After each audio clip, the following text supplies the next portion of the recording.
Okie dokie. Bismillahirrahmanirrahim. Alhamdulillahi Rabbil Alameen. Salatu wassalamu ala Sayyidil Anbiya'i wal Mursaleen. Allahumma allimna ma yanfa'una وانفعنا ما تعلمنا وزدنا بفضلك علما وتعليما إنك على كل شيء قدير.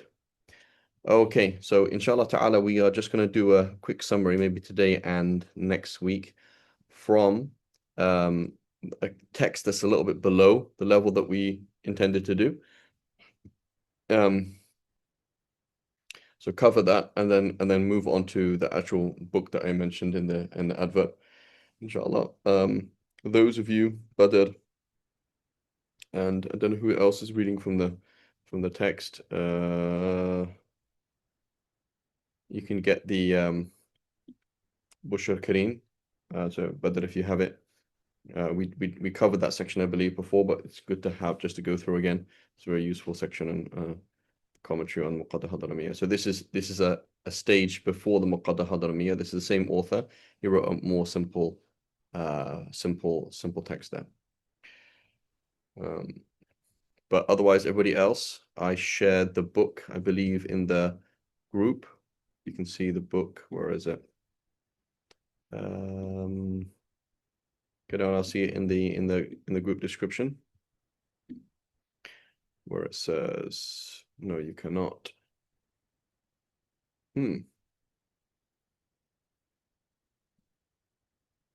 I think I put it in there and I didn't click save. That's why.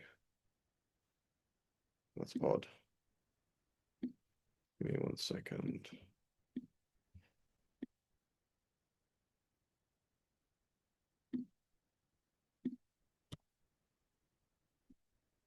So I'm just pasting it right now in the WhatsApp group and in the description as well, textbook.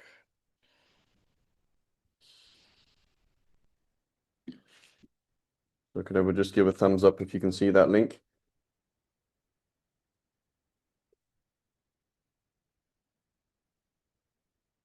Right. So that book is useful. It has references. It has a lot of very useful discussions in it. So it's really a good book to get. I highly advise buying that book.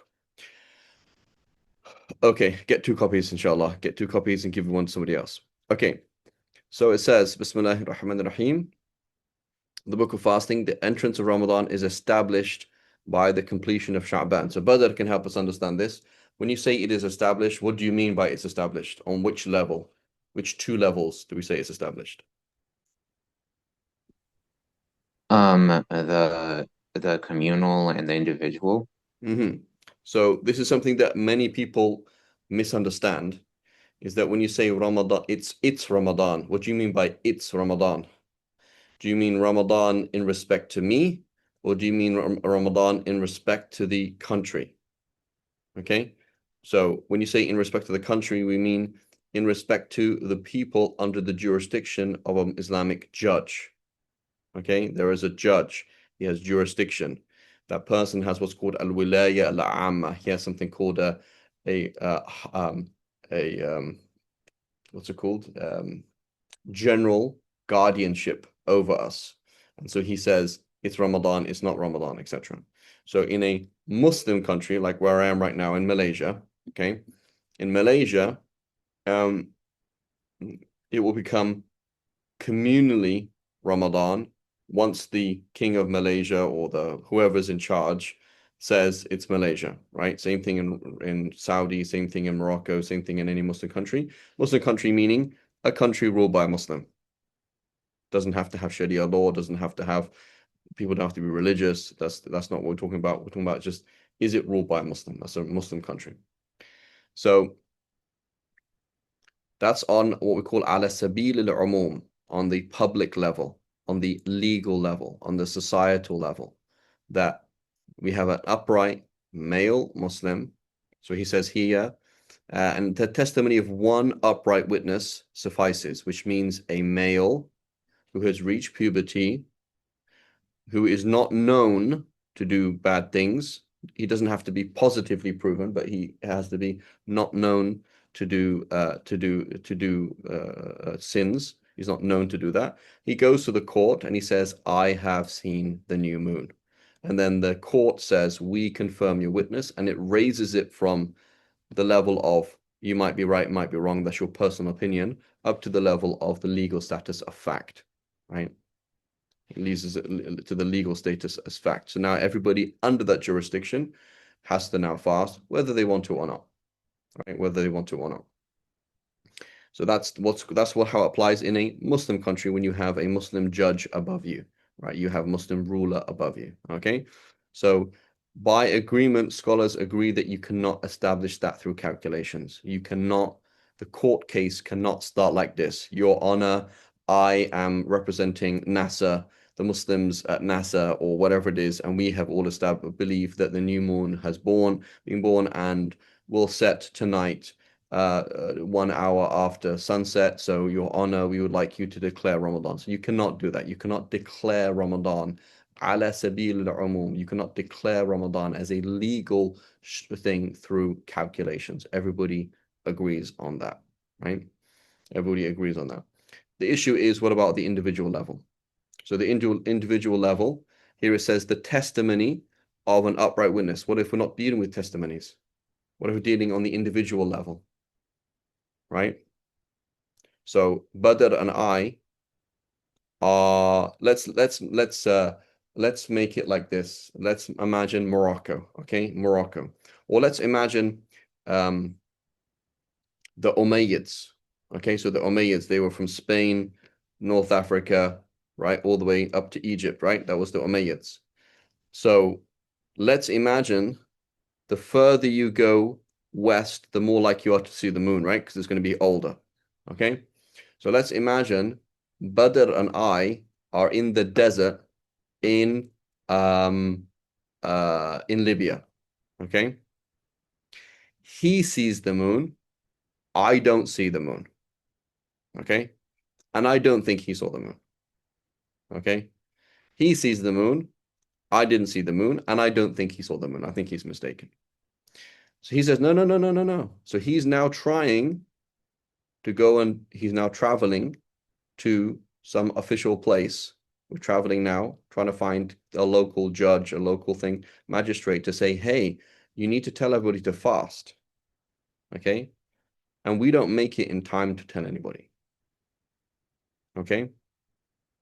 But so now we make it at Fajr, the Adhan of Fajr goes, and today is the 30th of Sha'ban, and Badr saw the moon. I didn't see the moon. So now we're at Fajr, and after praying Fajr, we go and tell the Imam of the Masjid, listen, this happened. I don't know what to do. Who can we go and talk to?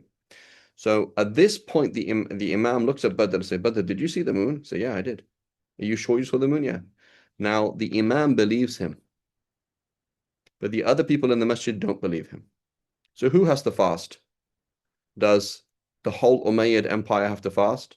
No, because there's no legal process happening, right? Do I have to fast? No, because I don't think it's Ramadan. I don't believe Badr. Does Badr have to fast? Badr has to fast because he saw the moon. Does the Imam of the masjid have to fast? Yeah, because the Imam of the masjid believes Badr. Do the other people who are there hearing the conversation have to fast? No, because they don't believe Badr either. So somebody who sees the moon and somebody who believes that person has to fast. But it's not a testimony. Similarly, if a female, a woman saw the moon, she would have to fast. She goes to court and the judge says, I believe you. And the judge has to fast too. But I can't confirm your witness because that's not part of the court process. Okay? So you have to understand court process versus is it Ramadan on an individual level? Okay? So this is very important because people get very upset. How can it be Ramadan but not Ramadan? We already know that it can be Ramadan and not Ramadan. That's already in our heads to begin with. It's Ramadan in respect to Badr, to the lady who saw the moon, to the judge who believes her, to the Imam that heard Badr tell his story and believes him, to Ahmed, whose friend Jack, who was a non-Muslim, saw the moon and he trusts Jack, so he's going to fast, etc. But that's not part of the court process. the court process is one, according to many scholars, two witnesses, male witnesses, they saw the moon, they go to the court ratifies that, and the court announces it is Ramadan. Everybody under that jurisdiction now has to fast, whether they want to or not. Does that make sense? Is everyone following? Yeah.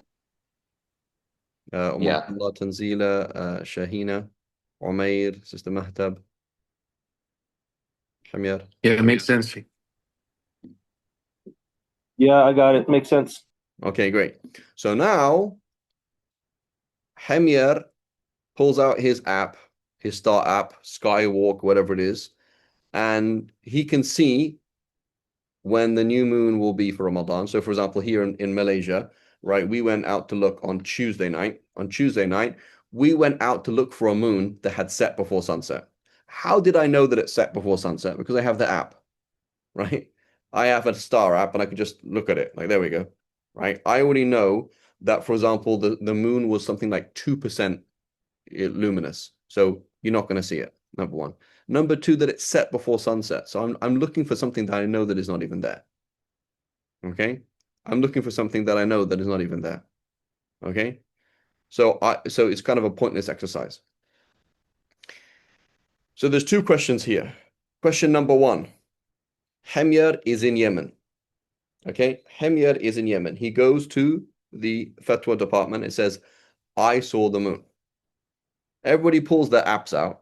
I'm looking at one app, he's looking at another app, he's looking on NASA, and everyone's like, Habibi, the sun set before, the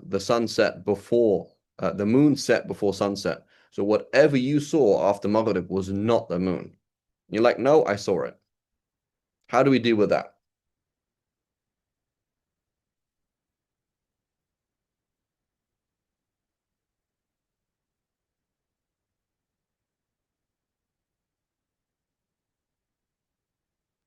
Again, that's outside the court process. So if it's outside the legal process of someone who is a leader and trustworthy and knows the fiqh, and then you have to follow the traditional process rather than this calculative process. Exactly. So here, one argument is that thing, right? So let's take another example. There's four people who are munafiqeen. Okay, four people who are munafiqeen. I know he's a munafiq. I know they're not Muslim, aslan. They're not religious. They're not even Muslim. But outwardly, they've done the shahada. Outwardly, they're not known to do sins. Outwardly, they're there. They all go to court and say, so-and-so, son of so-and-so committed zina. We saw this. What's going to happen in court? The court has to follow the process, right? The judge can't say, hey, I have a hunch that you're lying. You know what I'm saying? That's not a part of the process. So are these people known to be sinful? No. Are they known to do this? Are they male? Are they upright? Yeah, they fulfilled all the conditions. So he personally, the judge, would not trust them. He gets this hunch that there's something off with these guys. But he asks the key questions that you need to ask. You do this, you do that. Khalas, right? That's the end of the story. That's the process. Stone him to death. That's the process. Whether it was true or not, that's the process. Okay, now let's flip the question a little bit. Okay, so now, so-and-so, son of so-and-so, there was a testimony against him in court that he committed zina. Okay, he committed zina. He was previously married. He's committed zina. 4 witnesses said he's committed zina. But I have video evidence of this man being in another country at the same time that they're saying he committed zina. So they're saying he committed zina in Morocco, and I have video evidence at that time he was actually in Japan. Am I going to accept the witness now?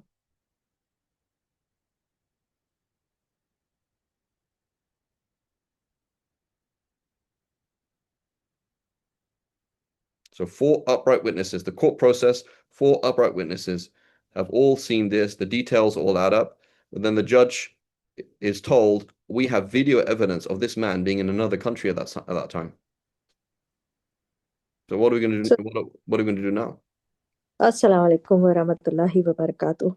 We would take the video evidence? That's another argument, correct. Another argument is that when a testimony in court has to make logical sense, right? What if you went to court and said, I think a square is a circle? What if you went to court and said, I met Jesus, he said he was God? Right? Is that okay? So no, it's a condition in court that the testimony be scientifically possible, that it be religiously possible, right? In terms of revelation, and that it be what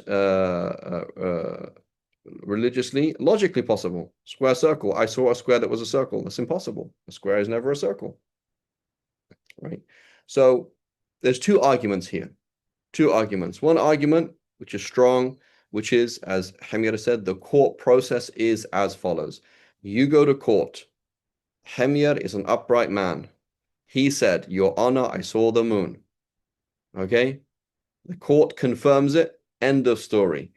Even if it's astronomically impossible, everybody knows that the moon set before sunset.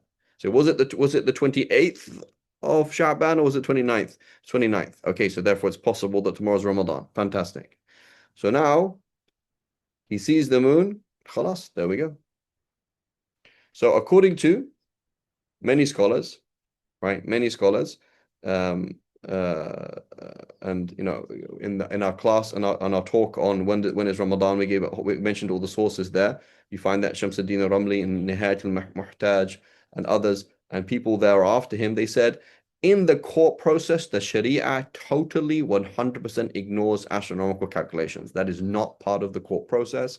As long as an upright man sees the moon, it's confirmed by the court. End of story. That's one argument, which is strong and solid. Okay? And again, if you are always in Saudi right now, this happened, right? Is that correct? In Saudi, they saw it before this, even though it's set before sunset. Is that correct this year? Yeah, they said they saw it before others. But I think also not just they saw it before others. I think that in Saudi, the moon set was before sunset. So therefore, they're looking at something that's not even there. Oh, Yeah, I saw the graph where it showed that it was impossible to see it on that day, including all countries. I'm not Okay, sure if that meant it was before or just for whatever reason, but yeah, so according to that graph, there's two things. One is saying impossible. The other one is it's more than impossible. It wasn't even there. Like what you saw on the horizon. Not let's say for example you have the whatever ridiculous eyesight or whatever ridiculous apparatus you have. The moon was 1% luminosity, right? Or 0.1 1,000th of the brightness of the as it is on a full moon, 1,000th the brightness, and it's setting right next to the sun. Okay, it's in the light of the sun. It's impossible to see with anything. Okay, that's one thing. The other thing is it's set before sunset, meaning you were looking at the sky and the moon was already below the horizon. So whatever you saw was not the moon. So let's assume that, right? Forget even visibility. Just say it's set like as it was here in Malaysia. The moon set 10 minutes before sunset. So we went out just for fun. It was a kids event. Mashallah, it's nice. But like nobody's seriously looking up at the sky because we already know that the moon set before sunset. So it's not even on the horizon to begin with. Okay. So anyway, let's assume that's the case. And I think that's what happened this time. Let's assume that the moon set before sunset. It was impossible to see. What you saw was not the moon scientifically, but court process, follow it through, right? And personally, if I was in Saudi, that's what I would do. Whether you agree with the Saudi government, with their motives, without the motives, it doesn't matter. حكم الحاكم يرفع الخلاف. The judgment of the judge, the ruler, will remove difference of agreement. As long as he's not 100% wrong, then he's right. Right? As long as he's not wrong, then he's right. That's a very important concept.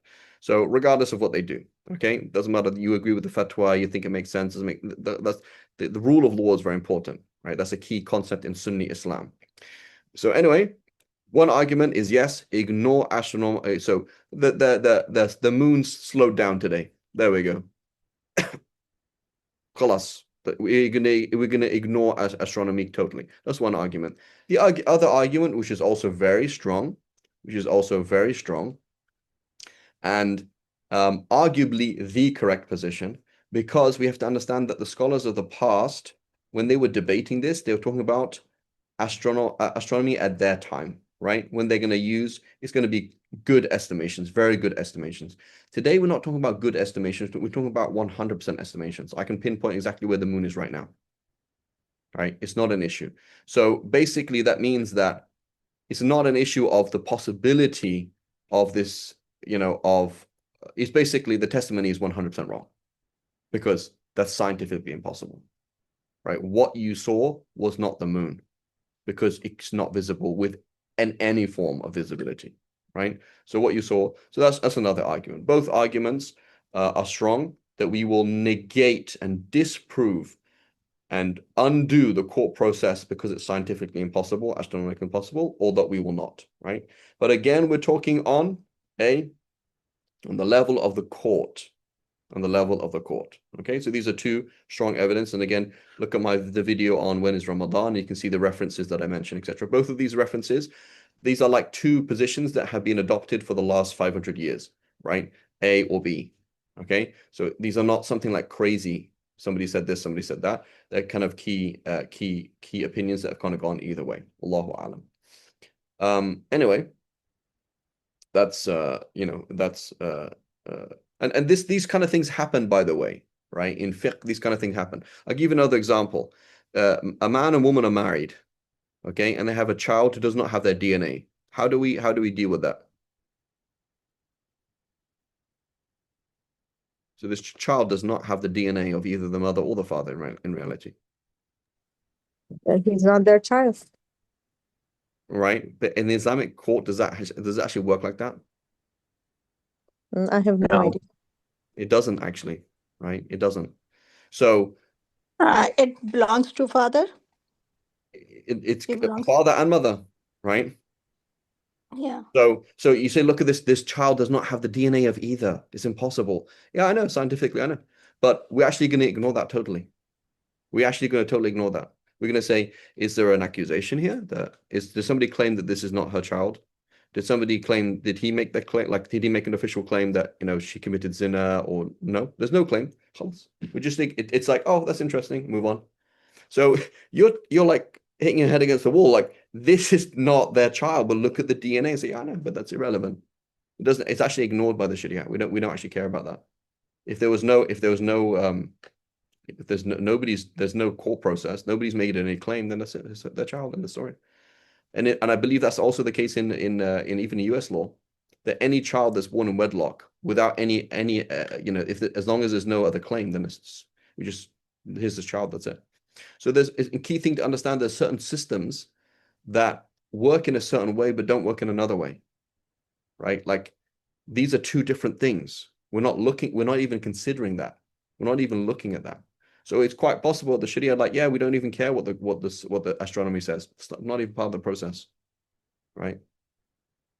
Like, it doesn't actually matter, and others argue otherwise. So there's nadha'ir for this. There's many scenarios in fiqh where the Sharia is looking at one angle and is actively ignoring another angle. Like, it doesn't matter. That really doesn't matter, and that's irrelevant, right?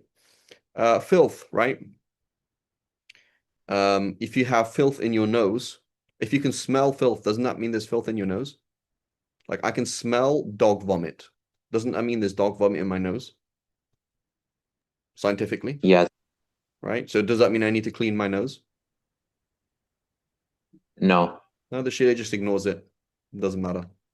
Okay, but it's there. So yeah, it doesn't matter.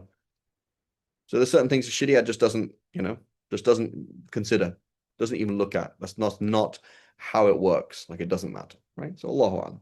So, why is this important is because we have to understand, a country, right? A ruler, they do things for their own reasons. Like, I remember being in Jordan, for example. I was in Jordan. 1 year, Jordan would agree with Saudi. 1 year, it wouldn't. It's obvious this is just politics, right? It's obvious that whatever's happening is we need to agree with Saudi this year. We don't want to agree with Saudi this year. We understand that at the top, these people, these rulers, they're playing political games, right? They're going to have to answer for their own problems of Judgment Day. They're going to have to answer. But for me, I want to know what I have to do, right? For me, I want to know what I have to do, right? Should I follow this or not? And so there's an argument. I live in Saudi, or let's say in Malaysia, right? If they announced it was Ramadan tomorrow, right? On on Wednesday. I know that it's impossible. I know that whoever saw whatever they saw didn't see it. Do I fast or not? There's a strong debate either side, right? There's a strong debate either side. But again, that's the court process. Now we go to the individual. So we said the individual is a person who I saw the moon. Doesn't matter which gender I am. Doesn't matter if I'm a slave. For example, the testimony of a slave will not count in court, but he's a slave and he saw the moon. What are you going to do about it? If you believe that person, so you believe your wife, you believe your child, you believe your slave, you believe your friend, you believe your non-Muslim friend, you believe your irreligious friend who's not a witness in court, but he saw the moon, then you have to fast, right? The question is now, what if you believe the calculations? So in California, right? California, nobody saw the moon, right? Nobody saw it. There was not established that anybody saw the moon. But in terms of calculations, it was there, right? In terms of calculations, it was there, right? The new moon was there. It set, I think, like an hour after sunset or more than that. Less than that, maybe, I think, an hour after sunset, right? So is that sufficient? The fact that it is there, okay? Does everyone understand the question now? So the question is, we're not talking about the court situation. We're talking about as an individual. If I work out, I believe that tomorrow is Ramadan because we've already had 29 days of Sha'ban. And yeah, I can't see the moon, but nobody's seen it. I haven't seen it. My friend hasn't seen it, but I can work out, I can see, it's pretty clear that this is where the moon should be right now. It's going to be setting 40 minutes after sunset, and the new moon has already been born, and that's it, right? Can we fast or can we not? And here again we have a debate, right? We have a debate. Answer A, no, you can't because you didn't see the moon. Answer B, we're not even talking about seeing the moon because we're talking about, do you believe? Just like you would follow your non-Muslim friend who said he saw the moon, there's the same thing, right? As long as you think that the new moon is actually there, that's enough, right? So both of these positions are also strong, right? Both of these positions are also strong. So that means it could be Ramadan for me and not Ramadan for you, right? Which is totally fine, okay? So we often have this thing, why can't we all be one? Why can't we all unite? To begin with, we already know that you could have Ramadan on, I could have a Ramadan on one day, you could have a Ramadan another day, and that's just how it is, right? That's just how it is. You know, Badr thinks that I don't have wudu for whatever reasons. I say I have wudu, he's like, don't mean to be rude, Sheikh Farid, but I don't think you have wudu. And I'm like, yeah. He said, Farid, you just fell asleep. I said, no, I wasn't asleep. He says, you were. I wasn't. So he thinks I fell asleep. So I broke my wudu. And I said, I didn't fall asleep. So can he pray behind me? No, he can't pray behind me. He doesn't think I have wudu. Right? So he says, free, just make wudu. I said, well, I'm not going to make wudu. I already have wudu. So he can't pray behind me. And so let's all unite. No, that's just the nature of, right, how people different see things. Like wudu, my wudu is relative. In respect to me, I have wudu. In respect to him, I don't have wudu. That's just how it is. There's many issues like that. Okay. In a Muslim country, that could still exist. You could think that it's Ramadan before it's Ramadan. Right? You could think that it's Ramadan before it's Ramadan. I saw the moon, but it wasn't confirmed by the court. So therefore I'm fasting today and everyone else is fasting tomorrow. That's totally fine. Does that make sense, inshallah? Yes. Okay. Umair, Abdullah, makes sense, yeah? Okay. So now we're on to so that's basically that, right? And then the easiest thing is obviously 30 days of Sha'ban. You can't have 31 days of Sha'ban. Okay, so then this is the conditions of the validity of the fast. Number one is intention. So if you don't intend, it doesn't count, right? So what do you do if you don't intend? I had no intention to fast tomorrow. I didn't know it was Ramadan. I come to the masjid and I was like, Ramadan Mubarak. I'm like, oh, bro, I forgot. I didn't even know that it was Ramadan. So what do I have to do? I do what's called imsak. I don't eat and don't drink until the end of the day, right? And I make this fast up. Okay. So it says if it is an obligatory fast like Ramadan, then it stipulated that that the intention be formulated the night before. So if you are doing a Ramadan fast, you have to intend, you have a resolve to fast the next day between Maghrib and Fajr. You have a vow that you need to fulfill, a kafara, an expiation, a qada, right? A qada of Ramadan, you have to intend sometime between Maghrib and Fajr of the before the next day. If you don't do that, it doesn't count. One must specify that one is fasting what they are fasting, like Ramadan or a vow fast. So you can't just say I'm doing an obligatory fast. That's not enough, and you have to specify that it's Ramadan or something like that. Okay, makes sense, inshallah. As opposed to a sunnah fast you have to intend before the dhuhr. So as long as you haven't eaten or drank or done something else that breaks the fast, then you can just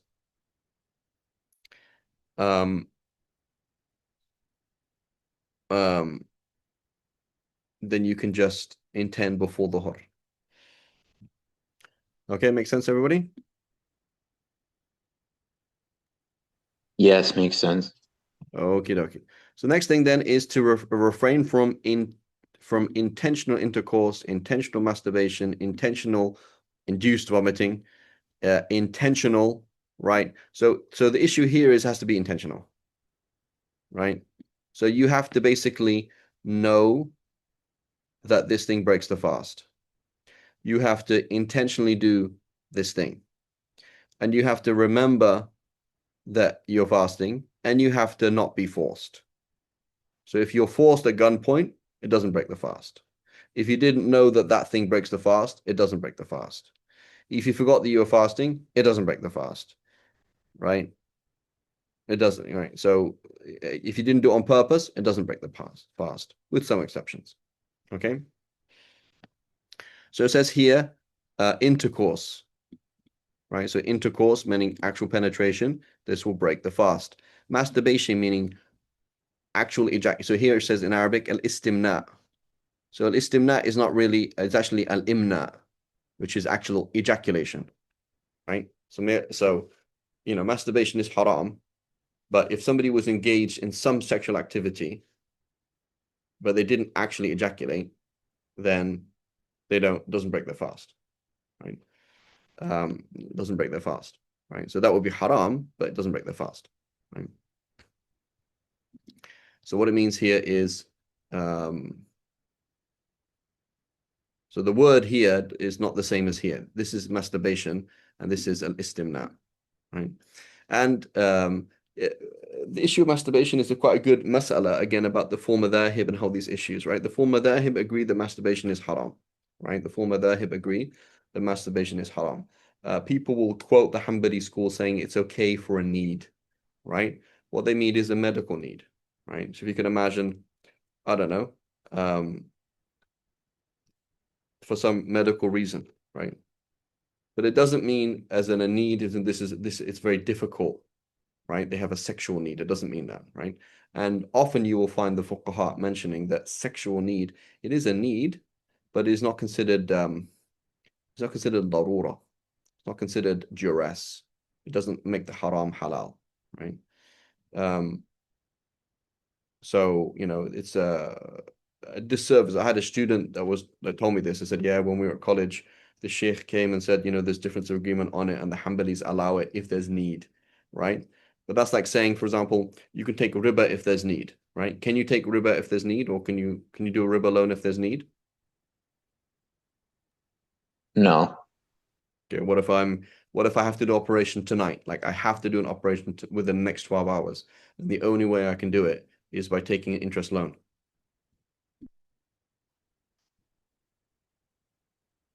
Like there's no way I can't borrow it, I can't do anything. There's only way I can do it. I have to get out of this country now. The only way I can get out of the country is taking interest loan. Can I Then it would be, right? Right. So where's the problem is my words are not very clear. When you say need, what do you mean? Right? As Hamir said, a higher bar, meaning life and death, right? So you have a medical need to get this sperm out of you, There's a medical need for that. Like it's an essential, right? That you would the doctor says actually getting infected. There's whatever. The only way that this could come out is through this way. Say, okay, right? There's a medical nasi darura, right? Otherwise, it's haram, right? Now, but here's the question: where's the proof of that? Is there a Sahih hadith that says thou shalt not masturbate? I don't think so. Is there a clear verse of the Quran that says that? No.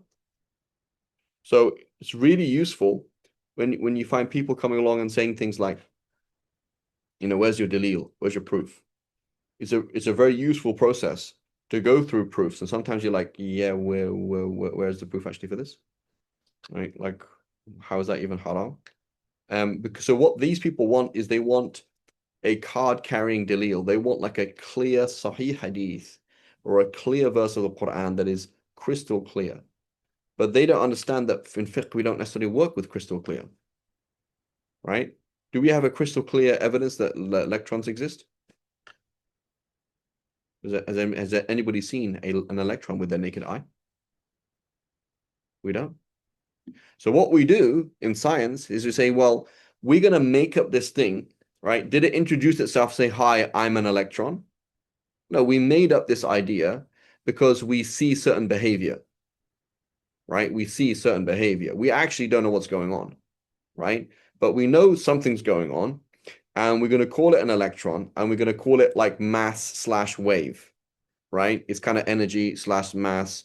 They weighed it, right? Didn't they weigh the electron? I mean, so like this thing like has a weight in a sense, right? It has a location in a sense, right? But we don't actually know what's going on, right? That's like fiqh. We don't actually know what's going on. Like if you ask 100%, do we know what's going on? No, we don't. But there's certain systems, right?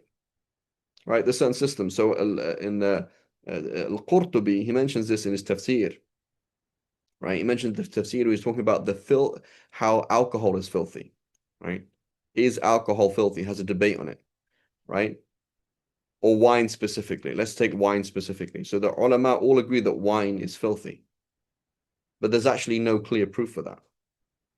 There's no verse of the Quran that crystal clear. The verse of the Quran says, "Innamal," what is it? What's the verse? Rijtun min amali shaitan. I can't remember the verse now. Yeah, I think it was رجس من عمل الشيطان فاجتنبوه, but I don't remember exactly. Yeah, I'm forgetting the bit at the beginning. But anyway, it mentions wine, then mentions idols. So you say, well, our idols is an idol, a Buddha idol. Is that najas? Like if you pick it up, if you touch it with wet hands, is your hand najas? Like no. So it's not a crystal clear verse, right? إنما الخمر والميسر والأزلام. Yeah. إنما الخمر والميسر والأزلام. And there's another word that I'm forgetting. Rijtun min amali shaitan. So it mentions divining arrows. So those little arrows you spin, right, to find out should you do this, should you do that. They're najas. Like it's haram. Like if you pick it up, it's najas. It's not najas, right? So it's the metaphorical filth. So anyway, so he says like people say, where's the proof? You say that's not how fiqh works. We make lots of assumptions. That's what we do, right? Well, he said, what's the proof that for example, excreta is najas? We don't have a hadith. There's no hadith that says waste that comes out of your private parts is najas. It doesn't say that. We have hadith, for example, like the Prophet ﷺ said, most of the punishment of the grave is from urine. So therefore you can infer that it's filthy because you shouldn't have it on you. But that's an inference. It's not explicit, right? Right? So the ulama, they say, فَمَنِ ابْتَغَى وَرَاءَ ذَلِكَ فَأُولَٰئِكَ هُمُ الْعَادُونَ. Those who seek other than that, i.e. beyond wives and beyond concubines. You have 4 wives, 800 concubines, but you still want to touch yourself.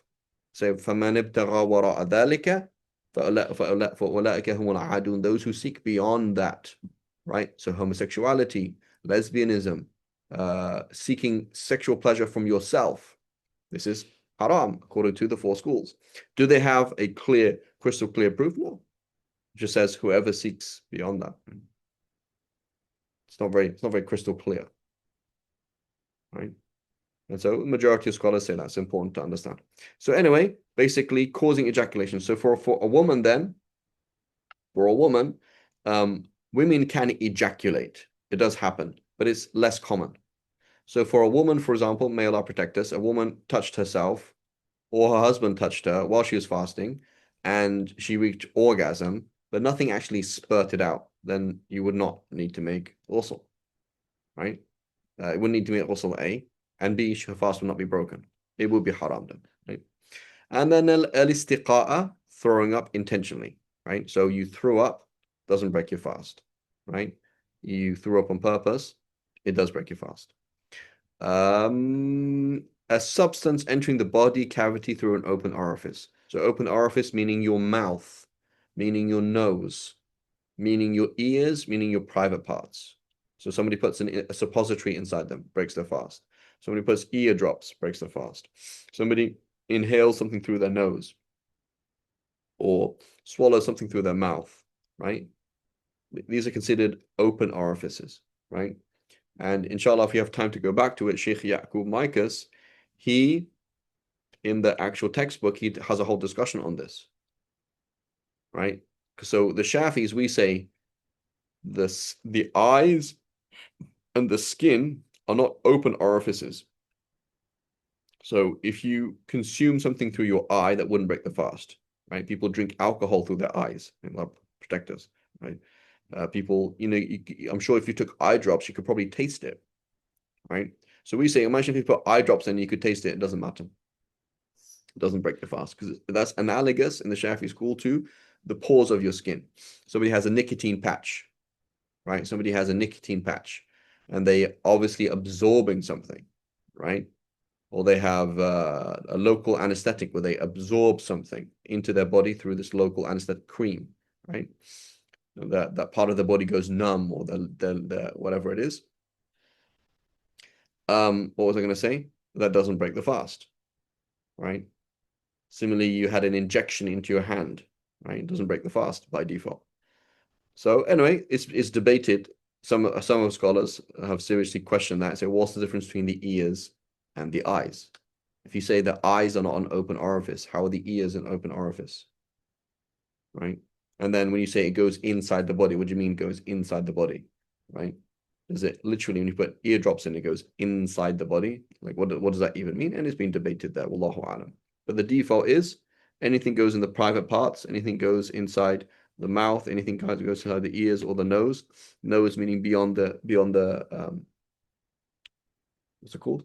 Cartilage, going into the past the cartilage, then it's considered something going inside your body. And it's going to break your fast. Again, done so intentionally. You forgot that you were fasting. You had no idea that using Q-tips broke your fast. It doesn't break your fast, right? You have eardrops and someone's looking at you, say, what are you doing? And you're like, I'm putting eardrops in. So that's going to break your fast. Like, oh, I didn't know that, right? They'll break the fast. And it says, like the inner ear or the urethra, right? Any of these things will break the fast.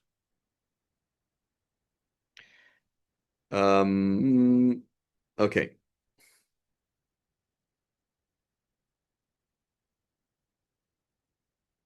As opposed to similarly putting something in your mouth. I put something in my mouth and spat it out again. It doesn't break the fast. Oil absorbed through the pores does not break the fast. Nor does the taste of kuhul in the throat, because they're going through the eyes. Right? One does not break the fast by doing something ignorantly. I had no idea that this broke the fast. Unmindfully, I forgot that I was fasting. While forced, I was at gunpoint. Right? But again, فَمَنِ ابْتَغَى what's the verse? فَمَنِ اضْطُرَّ غَيْرَ بَاغٍ وَلَا عَادٍ. Whoever is forced, neither wanting to do it, nor going over the limits. So I put a gun to Badr's head and I say, eat this what's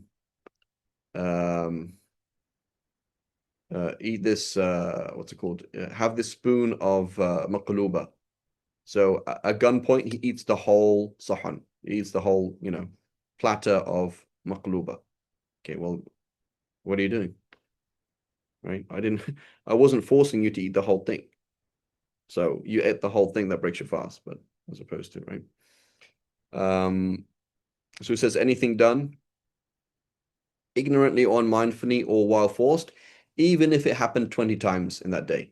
So 20 times you forgot about that you were fasting and you ate, right? You sat and ate 20 times, each of those times for 10 minutes, right? It wasn't just a short thing, right? So here we have a debate in the school, right? Which goes back to the whole idea, an-nadir la hukma lahu, right? Is an-nadir la hukma lahu means something that's rare and random is not given specific consideration, right? Something that's rare and random is not given special consideration. So if we apply that principle, we say it's normal to forget while you're fasting. It is a negative action. You are not eating, so it's quite hard to remember that you're fasting, right? So it's quite normal and common that you would forget. And the Prophet ﷺ told us, right, in the hadith in Sahih Muslim, that if you forget, then it's just from Allah, it's okay, right? And then the hadith in Daraqutni specifies that there's no qada, right? So the Malikis, they say, yes, you have to do qada. You're not sinful, but you have to do qada. You have to make this fast up. But the majority of scholars, they say you are not sinful because you forgot. And there's no qada. Like it's honestly just from Allah, a gift from Allah. But anyway, applying the principle, an-nadir la hukma lahu, something that is rare, has no particular consideration, then we would say, Habibi, how common is it that you forgot 20 times? You ate a whole platter of food, right? You are watching a Ramadan talk, for crying out loud. You're sitting there watching some talk on YouTube about Ramadan and you forgot that you were fasting. How common is that? That's not normal, right? Similarly, we're going to say, what if you didn't know that eating and drinking broke the fast? So how did you not know? Okay, let's say, for example, food. You're a new Muslim, you might not know that drinking broke the fast, right? But you grew up in Yemen, you grew up in Aden. How common is it? How many kids in Aden would not know that just kids of the street, that they didn't do the madrasa, they didn't learn with any shuyukh, it's not all the kids in the street of Aden in Yemen, don't they all know that you can't drink during Ramadan? Hamir, isn't that common knowledge, right? It is common knowledge. Common knowledge. So you met this kid, he's 15 and he's drinking, and you're like, Habib, what are you doing? He's like, I'm drinking. Say, but I'm not fasting. Say, yeah. So, but you can't drink while you're fasting. So I didn't know that. So we're going to say you're not sinful, right? You're not sinful because you didn't know that, but it's going to break your fast. Say, why? Because an-nadir la hukma lahu, something that's random like that, like how, Habibi, how did everybody else know it and you didn't know it? Like that's just not normal. So we're going to usually apply this principle, an-nadir la hukma lahu, something that's rare, doesn't have a particular consideration, khalas, not an excuse, right? And here we have a debate in the Shafi'i school. What about if I ate 20 times while I was fasting? What if I ate tons of food?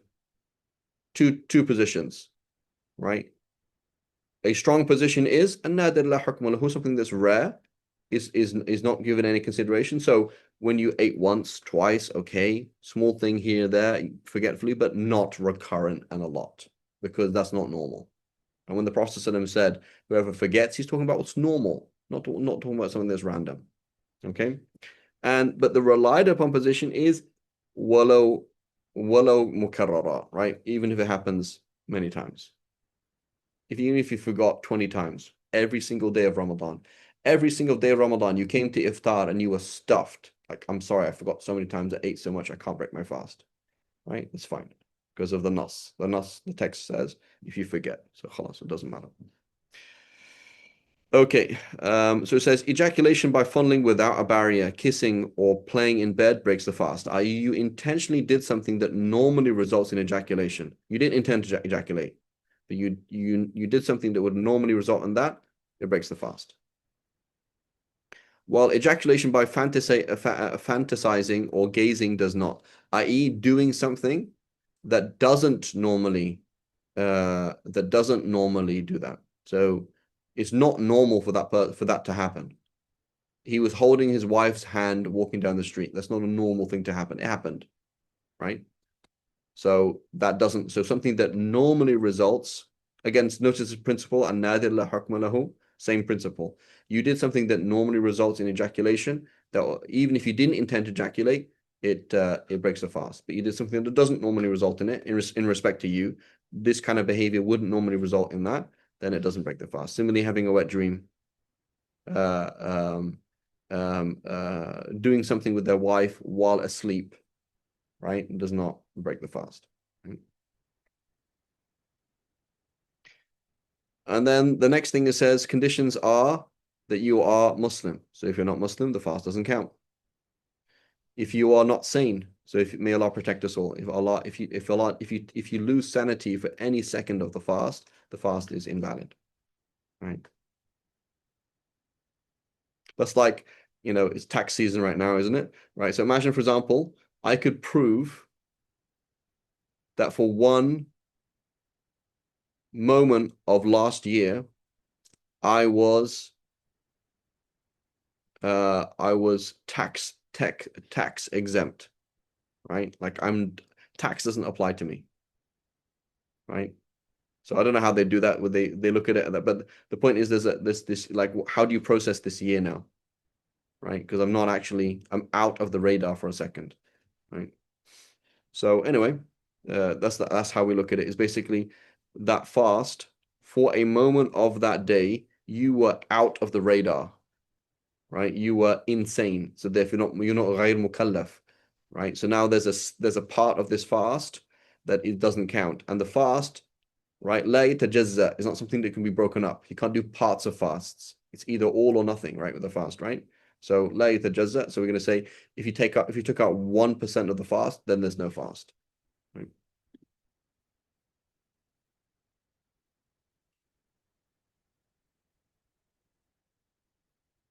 That is not considered normal, but the relied upon position is she does not have to do qada.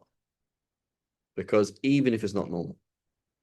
The weaker position, which is strong but weaker, is because it's not normal, it's excused. But the relied upon position is even if it's not normal. Like that video, everyone seen that video, right? The guy falling over and eating the shawarma and all that water going himself, right? That's not normal, right? It's not normal to be attacked 20 times a day with people at gunpoint saying, eat this food, right? In fact, it's not even normal to be forced to eat anyway, is it? That's not a normal thing.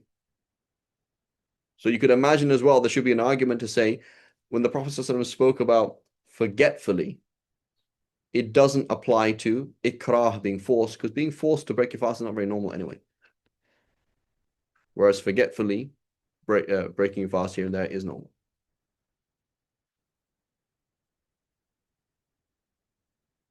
Right?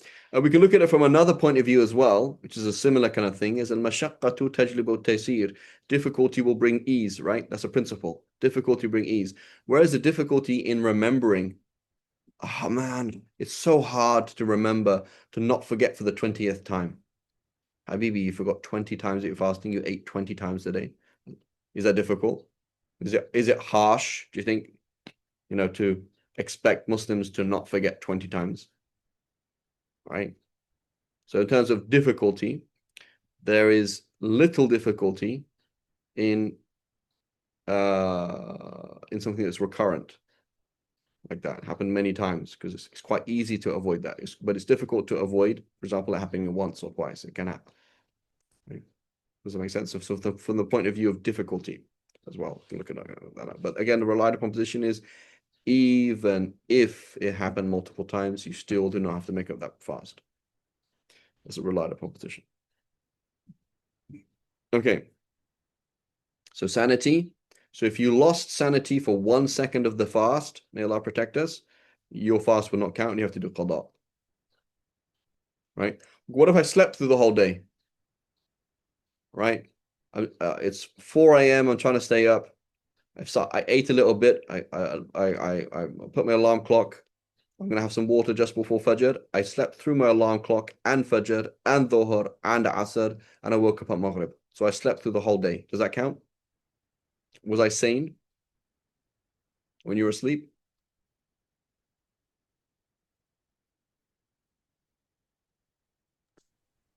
You were sane. Mm-hmm. So I'm saying, right? So therefore the fast counts. Yeah. So if you sleep through the whole fast, you were not awake for any moment of the fasting day, the fast counts, right? And people even ask that question, like, isn't it bad to fast? Because I'm not really, like, I'm sleeping. It's like, you can sleep. So you slept till Dhuhr, you prayed Dhuhr, went back to sleep, and you were awake from Asr. So you were only awake for like 2 hours of the fasting day. It's fine. You do that because you want to pray at night. That's okay. I want to pray the whole night. Okay, sure. Now, then there's the issue of something in between. There's insanity, and then there is sleep, and then something in between, which is loss of consciousness, right? So, may Allah protect us. You took some drugs before the fast.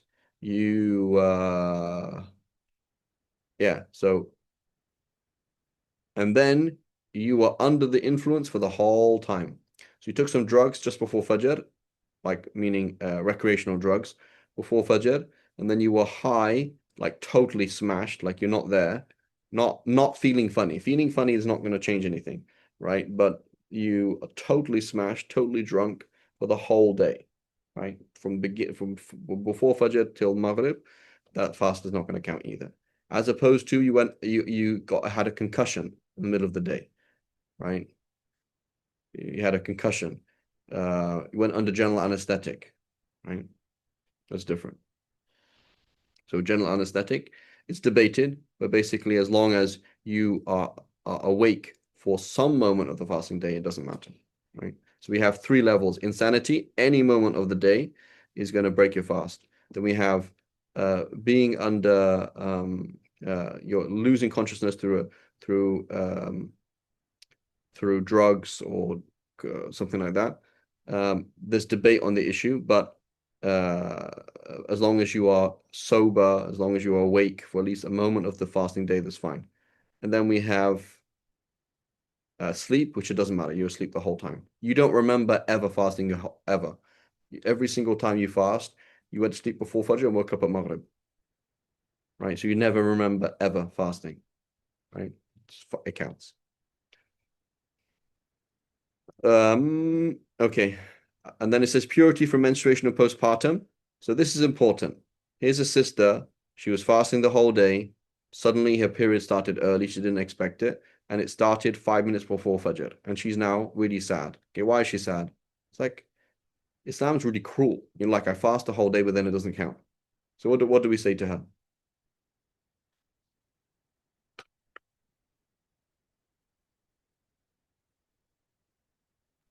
You still get the reward of You your still get the intention, reward, right? but yeah. So what does that mean then when she's really sad? It means she fundamentally doesn't understand who Allah is, right? So that's a huge problem. Like her misunderstanding of who Allah is and what her relationship with Allah is worse than what she's thinking about now, right? And so that's really important, right? For our kids, Allah subhanahu wa ta'ala is so generous. You will cry on Judgment Day seeing how generous He is. You can't imagine how generous He is, right? Al-Karimu la tatakhattahu al-amalu. The Kareem, Allah subhanahu wa ta'ala, your hopes can't overstep His generosity. You know, your hopes cannot overstep His generosity. It's not like, oh yeah, I was hoping for a Mercedes in Jannah, but Audi will do. Okay, alhamdulillah. How are you doing? Alhamdulillah. Is Allah going to let you down? Allah's not going to let you down, right? Allah is not going to let you down. You take one step, Allah comes to you walking. You go to Him walking, He comes to you running, right? So it doesn't work like that. So sister, may Allah forgive you and increase you. 100% you have your ajr. You have your ajr. Technically speaking, you have to repeat the fast. That's something else. But Allah subhanahu wa ta'ala is not cruel. Allah subhanahu wa ta'ala is giving you something. He gave you something. And you're going to have that reward. Right? So that's a very dangerous way of thinking. And may Allah guide us all, right? Allah subhanahu wa ta'ala is not going to let you down. You do something for the sake of Allah, nobody cares about it. You do something for the sake of Allah, it turned out invalid, whatever it is. You tried to memorize Quran, you couldn't. You tried to do this, you couldn't. It doesn't matter. You had a niyyah, Allah subhanahu wa ta'ala will reward you based on that niyyah. It was difficult, Allah subhanahu wa ta'ala will triple, quadruple, multiply what you did because of the difficulty involved, right? Here's a sister, she's fasting. How do you think she feels about before her period starting? Do you think she's feeling good? No, right? Just before her period, she's feeling pretty bad. So it's probably a very difficult fast, right? Do you think do you telling me Allah's not aware of that? Like Allah subhanahu wa ta'ala 100%. وَهُوَ أَقْرَبُ إِلَيْهِ مِنْ حَبْلِ الْوَرِيدِ. Right? He's closer to you than your very jugular. He's there with your feelings. Right? He's creating your feeling system. The pain that you're going through, the difficulty you're going through, maybe nausea, maybe all sorts of things. It's really difficult. This is a much harder fast than normal. Allah subhanahu wa ta'ala will reward you for it. Right? He's given the reward for you, and He actually made it easier for you. You can just break your fast. Right? Oh, but then I have to do qada. Allah wants to give to you. Allah subhanahu wa ta'ala does not ask us to do things because He needs a help. Allah doesn't ask us to do things because he what's it called? Savors the taste of being cruel to us, or savors the taste of limiting us. Allah's just trying to give us, right? He wants to give you something. وَيُتِمَّ نِعْمَتُهُ عَلَيْكَ, right? To complete. He's giving you something, He wants to complete that blessing upon you. Right? And so it's like picking up the spoon and eating the ice cream, like, oh my God, the spoon's so heavy. I don't like this, the clink of it on my tooth, but if you ever eat the ice cream, it's super nice. Right? So you need to, there's some difficulties, but the difficulty comparison to the reward is it's not like that. So never ever think, I was praying for 2 hours and you broke wudu in the last sujood. Whoops. Well, Allah doesn't accept that. Well, it's not like that. It's not like that. So we have to understand, really important concept. Allah subhanahu wa ta'ala is very generous, is kind. Technically, yes, you have to repeat the prayer, fast, whatever. Yes, you have to do that. But that's another gift that Allah is giving you, right? So never have that mentality. It's not a good mentality at all. Okay, inshallah, we'll stop here, inshallah ta'ala. Days which is unlawful to fast, inshallah, we'll continue from there next week. Wa sallallahu ala sayyidina Muhammad wa ala alihi wa sahbihi wa sallam. And if somebody could write up their notes, inshallah, and just share it on the group, inshallah, we appreciate it. Sallallahu ala sayyidina Muhammad wa ala alihi wa sallam.